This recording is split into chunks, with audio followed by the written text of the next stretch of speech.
So in this lecture of genetics, we'll study about your tetrad analysis. ठीक है, tetrad analysis क्या होता है?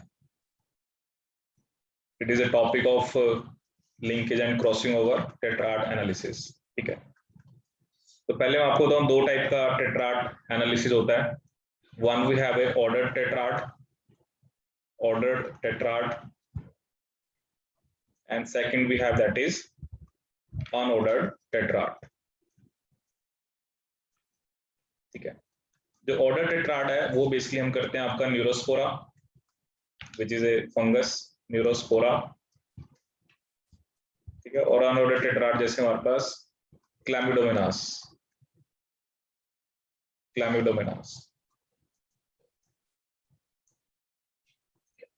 बेसिकली ऑर्डर टेट्राड में क्या होता है, जैसे अगर हम बात करें न्यूरोस्पोरा की, so it is a fungus under ascomycetes. ये किस में आती है आपकी एस्कोमाइसिटीज में, और इसके अंदर बेसिकली 8 एस्कोस्पोर्स बनते हैं. कितने एस्कोस्पोर्स बनते हैं?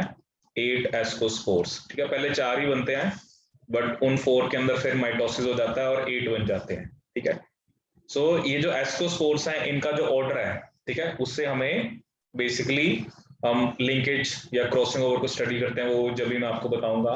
ठीक है, सो 8 एस्कोस्पोर्स. ऐसे ही मैं भी आपको अनऑर्डर टेट्राड के बारे में भी बताऊंगा. ठीक है, सो न्यूरोस्पोरा विच इज बेसिकली जो आपकी एस्कोमाइसिटीज में आती है. ठीक है, अब देखो इसमें हमने बिल्कुल ही जो ब्रीफ में आपको बताऊंगा बेसिकली हमें करना क्या होता है, जो क्वेश्चन आता है उसको हमें कैसे अप्रोच करना होता है. ठीक है, जो भी आपके एग्जाम में आता है.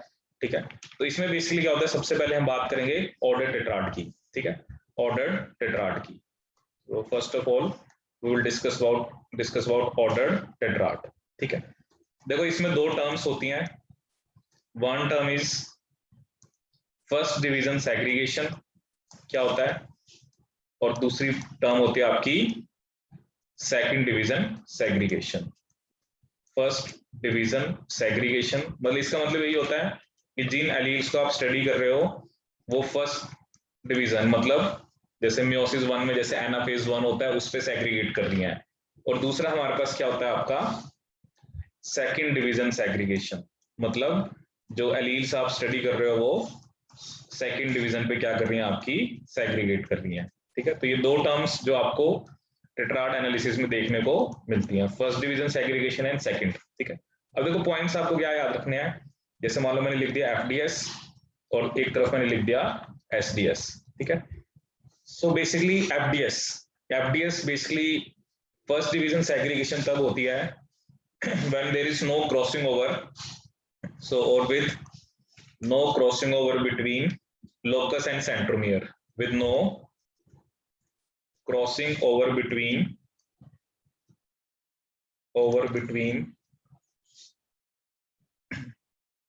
locus and centromere. इसमें क्रॉसिंग ओवर नहीं होती किसके बीच में, लोकस एंड सेंट्रोमियर. ठीक है, उसे बोलते हैं एफडीएस. ठीक है, और इसमें जो रेशो आती है वो क्या आती है आपकी 4:4. ठीक है, 4:4 का क्या मतलब है, जैसे आपके पास 2 एलील हैं तो मतलब ऐसे आएंगे कि कैपिटल ए ये 4 होंगे, क्योंकि ये एस्कोस्पोर्स जो होते हैं हैप्लॉइड होते हैं, और उसके बाद चारों स्मॉल ए. और सेकंड पॉसिबिलिटी होती है कि पहले चारों स्मॉल ए और फिर सारे कैपिटल ए. मतलब ये आपको ना देख के पता लग जाना चाहिए, अगर 4:4 है तो उसको हम क्या बोलते हैं, एफडीएस. ठीक है, तो इसमें क्रॉसिंग ओवर नहीं होती है, लेकिन अगर सेंट्रोमियर और लोकस के बीच में क्रॉसिंग ओवर होती है, ठीक है, सो एसडीएस में क्या होता है, it is with a crossover between locus and centromere.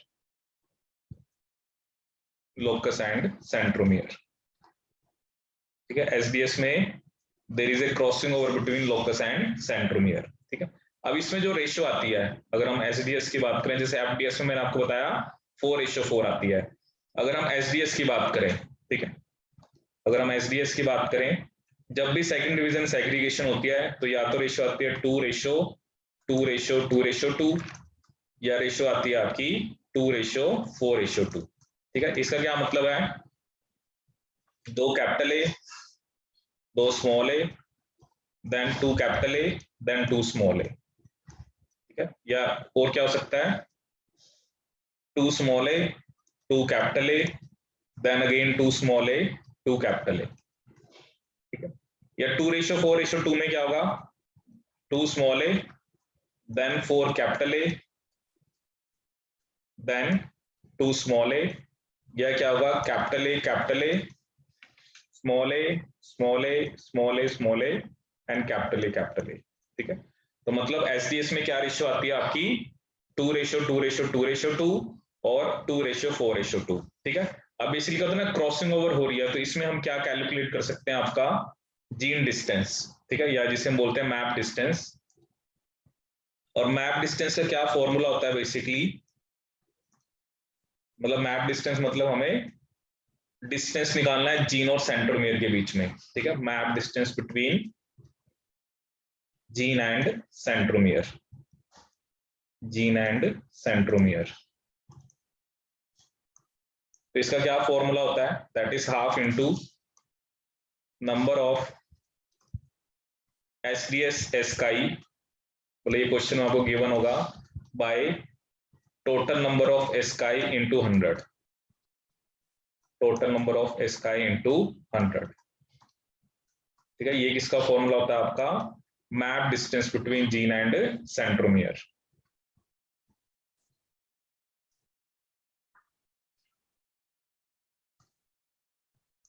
So next topic we have, that is unordered tetrad, unordered tetrad। तो ये जैसे मैंने आपको बताया, ये हम किस पे करते हैं, क्लैमिडोमोनास पे, अनऑर्डर्ड टेट्राड, ठीक है। देखो इसमें दो चीजें होती हैं, जैसे मान लो मेरे पास दो जीन है ए और B, I have 2 genes A and B, ठीक है। सो बेसिकली इसमें क्या होता है, इसमें जब हम एक्सपेरिमेंट करते हैं तो अगर तो बेसिकली इसमें नॉन पेरेंटल और पेरेंटल इक्वल आते हैं, ठीक है। तो वो क्या केस होता है, उस केस में क्या होता है, आपकी जो जीन्स हैं, जैसे ए और बी जीन्स हैं, so A and B are not linked. अगर पेरेंटल और नॉन पेरेंटल इक्वल आते हैं, दे आर नॉट लिंक्ड, मतलब कि वो डिफरेंट क्रोमोसोम्स के ऊपर है, ठीक है। लेकिन जिस केस में पेरेंटल और नॉन पेरेंटल इक्वल नहीं आते हैं, तो इसका मतलब क्या है कि ए और बी के आपके लिंक्ड है, ए और बी के आपके लिंक्ड है, ठीक है।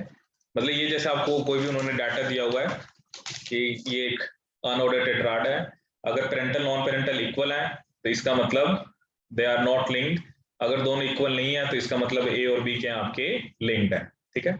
तो इसको हम क्या बोलते हैं, order tetrad, sorry unordered tetrad. जैसे मान लो मेरे पास 2 जीन है ए एंड बी, ठीक है। अगर पेरेंटल और नॉन पेरेंटल इक्वल आ रहे हैं, जैसे आपको एक डाटा गिवन है और अनऑर्डर्ड टेट्राड का डाटा है, अगर नॉन पेरेंटल और पेरेंटल इक्वल है तो इसका मतलब जो ए और बी हैं दे आर नॉट लिंक्ड। लेकिन अगर दोनों इक्वल नहीं है तो इसका मतलब ए और बी क्या है, लिंक्ड है, और उनके बीच में फिर हम डिस्टेंस भी निकालेंगे, ठीक है। अब इसमें क्या होता है ना, क्योंकि जब लिंक नहीं है तब तो हम लिंकेज की वैसे भी बात नहीं करेंगे, हम बात कब करेंगे, जब वो लिंक्ड है, ठीक है। तो बेसिकली क्या कंसेप्ट होता है, इसमें ना आपको टेबल गिवन होगी, ठीक है। जैसे एक लिखा हुआ है parental ditype, parental ditype, एक मान लो लिखा हुआ है नॉन पेरेंटल डाई टाइप, और एक मान लो लिखा हुआ है टेट्रा टाइप, और एक मान लो लिखा हुआ है टेट्रा टाइप, ठीक है। जैसे पेरेंटल डाई टाइप में मान लो मैंने लिखा A B and A plus B plus, ठीक है। ये क्या है, पेरेंटल है, ठीक है। नॉन पेरेंटल में क्या होगा आपका, जैसे ए बी प्लस, क्योंकि क्रॉसिंग ओवर हुई है, A B plus, then we can have your A B plus A plus B, तो ये क्या हो गया आपका नॉन पेरेंटल, ठीक है। टेट्रा टाइप क्या होगा, जिसमें पेरेंटल नॉन पेरेंटल दोनों होंगे, जैसे ए बी होगा, ए बी प्लस होगा, ए प्लस बी प्लस होगा, और आपका ए प्लस बी होगा, ठीक है। भले पेरेंटल है, मतलब ए बी और ए प्लस बी प्लस, क्योंकि इसमें जो भी मतलब 4 एक तरह से बनते हैं, जो भी स्पोर्ट्स वगैरह जो भी हैं, तो इसमें बेसिकली क्या बन रहे हैं, A B A plus B plus, तो ये चारों पेरेंटल हैं या पेरेंटल डाई टाइप, इधर मैंने लिखे नॉन पेरेंटल और इसमें टेट्रा टाइप, ठीक है। जैसे मान लो पेरेंटल मेरे हैं 75 नॉन पेरेंटल है 5, ठीक है, मतलब दोनों इक्वल नहीं है ना, आप देख रहे हो पेरेंटल बहुत ज्यादा है नॉन पेरेंटल से, तो इसका मतलब ये जो जीन्स है ये लिंक्ड है, ठीक है। ऐसे ही टेट्रा टाइप वाला उसने मान लो दे रखा आपको 20, ठीक है। अब इसमें फॉर्मूला क्या होता है, ये हम अनऑर्डर टेट्राड की बात कर रहे हैं, इसमें जो हम मैप यूनिट है वो बेसिकली कैसे कैलकुलेट करते हैं, half into tetratype plus non parental ditype by total number into 100, ठीक है।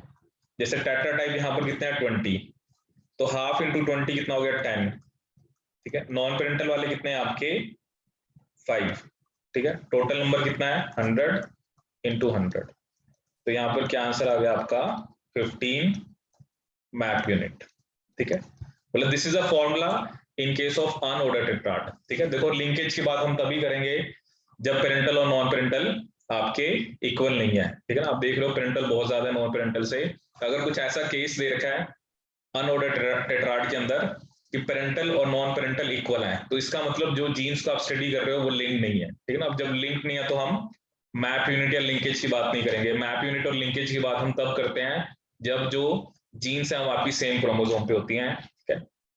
और इसमें मैप यूनिट का फॉर्मूला क्या है, half into tetratype plus NPD bye total number into 100, ठीक है। तो जैसे यहाँ पे टेट्रा टाइप कितने थे 20, एनपीडी आपके 5, so half into 20 10 plus 5, total number is 100 into 100, तो आंसर कितना आ गया आपका 15 मैप यूनिट।